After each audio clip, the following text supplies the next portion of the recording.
ప్రభావంతో చల్లబడుతుందనుకున్న వాతావరణం తీరం దాటగానే వేడెక్కింది. రోహిణి కార్తె ఎఫెక్ట్తో గుంటూరు జిల్లాలో మళ్లీ ఎండలు మండిపోతున్నాయి.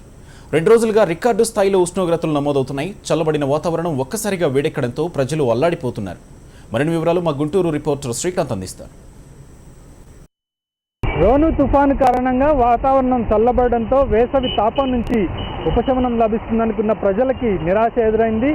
తిరిగి బాణుడు తన ప్రతాపాన్ని చూపిస్తున్నాడు. గుంటూరు జిల్లాలో రికార్డు స్థాయిలో ఉష్ణోగ్రతలు నమోదవుతున్నాయి. గత 2 రోజులుగా విపరీతమైన ఎండ తాకిడికి ప్రజలు బయటికి రావాలంటేనే తీవ్రమైన ఇబ్బందులు ఎదుర్కొంటున్న పరిస్థితి కనిపిస్తుంది. గత 4 రోజులుగా అయితే రోను తుఫాను ప్రభావంతో 4 రోజుల పాటు వాతావరణం చల్లబడింది. వర్షాలు కురిశాయి. దాంతో ఇక వేసవి తాపం నుంచి ఉపశమనం లభిస్తుందని అందరూ భావించారు. కానీ గత 2 రోజులుగా 43 నుంచి 44 డిగ్రీల వరకు ఉష్ణోగ్రతలు నమోదవుతున్నాయి. గుంటూరు పట్టణంలో ప్రస్తుతం మన మార్కెట్ సెంటర్లో 4 ప్రధాన రహదారులు కలిసే కూడలి వద్ద ఉన్నాం. ఇక్కడ చాలా సాధారణమైన మినిమం ట్రాఫిక్ని మనం చూడొచ్చు. సాధారణంగా ఇక్కడ రోజు నిత్యం ట్రాఫిక్ జామ్ అయ్యి ప్రజలు ఇబ్బందులు ఎదుర్కొంటున్న పరిస్థితి ఉంటుంది. కానీ చాలా ఫ్రీ ఫ్లో ఆఫ్ ట్రాఫిక్ని మనం చూడొచ్చు. ఈ ప్రధాన కూడలి వద్ద ప్రస్తుతం ఇటువంటి పరిస్థితి. ఉదయం 9 గంటల నుంచే బాణుడు తన ప్రతాపాన్ని చూపిస్తున్నాడు. పెద్ద ఎత్తున భారీ స్థాయిలో ఉష్ణోగ్రతలు నమోదవుతున్నాయి. ఎండ వేడిమికి తోడు ఉక్కపోతతో జనం అల్లాడిపోతున్నారు.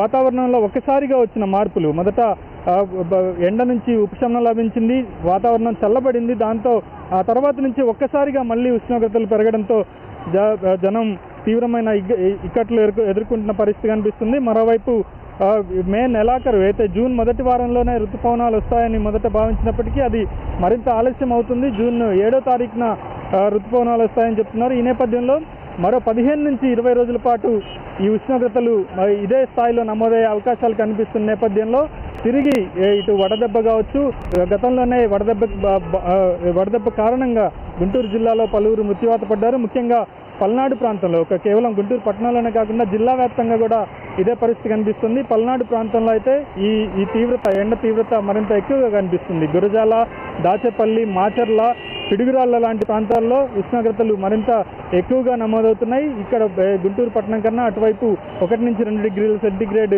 అధిక ఉష్ణోగ్రతలు నమోదవుతున్న నేపథ్యంలో ప్రజలు అప్రమత్తంగా ఉండాలి, జాగ్రత్తలు వహించాలి, మినిమం కేర్ తీసుకోవాలి. ముఖ్యంగా బయటికి వెళ్ళేటప్పుడు అత్యవసరం అనుకుంటే తప్ప 11 నుంచి 3 గంటల వరకు, 4 గంటల వరకు కూడా వీలైనంత వరకు ఇళ్లకే పరిమితం కావాలని చెప్పి అధికారులు సూచిస్తున్నారు. ఈ ఒక్కసారిగా వాతావరణంలో వచ్చిన మార్పులు అయితే మొదట చల్లబడి ఆ తర్వాత తీవ్రమైన ఎండ కాస్తున్న నేపథ్యంలో దీనికి అడ్జస్ట్ అవ్వడానికి కొంత ఇబ్బందికరమైన పరిస్థితి ఉంటుంది. కాబట్టి అప్రమత్తంగా ఉండాలి. వడదెబ్బ తాకే సూచనలు కూడా, అవకాశాలు కూడా ఎక్కువగా ఉంటాయని చెప్పి అధికారులు చెప్తున్న నేపథ్యంలో ప్రజలు జాగ్రత్తగా ఉండాలని చెప్పి అధికారులు సూచిస్తున్నారు. అదే సమయంలో ఈ నివారణ చర్యలను కూడా చేపడుతున్నామని చెప్తున్నారు. ఇప్పటికే చలివేంద్రాలు ఏర్పాటు చేసి మజ్జిగ కేంద్రాలు కూడా ప్రభుత్వం సరఫరా చేస్తుంది. వాటిని తిరిగి అయితే వాతావరణం చల్లబడిన తర్వాత కొంత వాటిపై దృష్టి సారించలేదు. కానీ ఎండ తీవ్రత తిరిగి అధికమవుతున్న నేపథ్యంలో చలివేంద్రాల నిర్వహణ కావచ్చు, మజ్జిగ కేంద్రాల నిర్వహణపై దృష్టి సారించాలని జిల్లా యంత్రాంగం అధికారులను ఆదేశించిన పరిస్థితి కనిపిస్తుంది. మొత్తంగా